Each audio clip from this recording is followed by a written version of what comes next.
Hello friends, আমি পায়েল। আজকে 22শে জানুয়ারি, আজকে রাম মন্দির প্রতিষ্ঠার দিন। আর আজকে আমার বাড়িতেও আমি একটা ছোটোখাটো পুজোর ব্যবস্থা করেছি।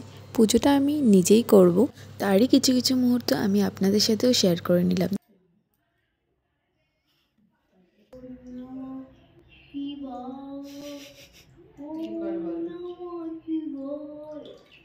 ওম নমঃ শিবায়।